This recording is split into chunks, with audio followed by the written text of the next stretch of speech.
আজকে নিয়ে নিয়েছি একটা গোটা বাঁধাকপি আর আজকে বানাবো পকোড়ি। কারণ বাঁধাকপির ঝাল খাই খাই আনসাই গেছি, তো ভাবলি আজকে পকোড়ি বানাই। তো চলো আগে কাটি।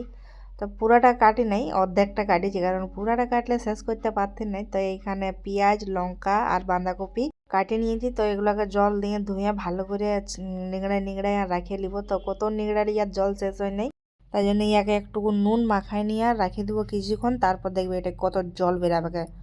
ততক্ষণ চলো গ্যাসটা কড়াই চাপান দিই গরম হওয়ার জন্য।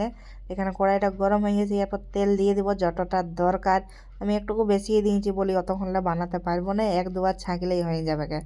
তো এখানে তেলটা গরম হোক, ততক্ষণ ওই যে নুন মাখা বাঁধাকপিটা ওটা এখন নিগড়াই নিব ভালো করে। তো দেখো এটা কতটা জল বেরাচ্ছে। তো চলো এরপর বেসন আর নুন দিয়ে আর ভালো করে ছানি নিব ব্যাটারটা।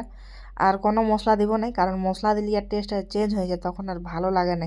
যেটা সিম্পল টেস্ট থাকে ওটাই ভালো লাগে। তো এইখানে বেসনটা একটু কম হয়ে গেছে, তার একটুকু দিতে হবে। তো একটা হাতে ঢালতেছিলি তো এতটা ঢালাই গেল, বলা নাই তো একটু বেশি হয়ে গেল, কোনো করার নেই, ওটা একটা হাতে ঢালতেছিলি। কারণ তো এখানে জল দিয়ে ভালো করে ছানিয়ে নিব বেসনটা।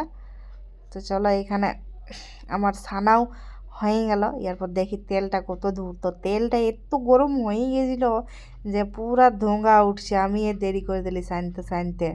তাই এখানে এখন যতটা তেলে ধরবে ব্যাটারটা অতটা দিয়ে দিব। তো এইখানে পুরাটা দিয়ে দিয়েছি। তো দেখো যেগুলো প্রথমে দিয়েছিলে সেগুলো আগেই লাল হয়ে গেছে। তো এখন সবগুলোকে লাল লাল লাল করে ভাজি নিব। তো এইখানে লাল লাল করে ভাজাও হয়ে গেছে। তো এরপর একটা একটা সবকে উঠায় রাখি নিব এইখানে। তো এই যে উঠাছি, তো কি সুন্দর দেখাচ্ছে দেখো।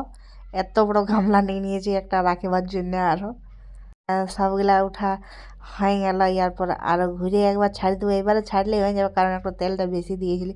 তো চলো এরপর আমার বরকে দিয়ে দিয়েছি খাইতে। আর মাঝে আমি পাঁপড়ও ছাগিয়েছিলি, তো সেটার ভিডিও করতেই ভুলে গিয়েছি। চলো আজকের ভিডিওটা এই পর্যন্ত, টাটা।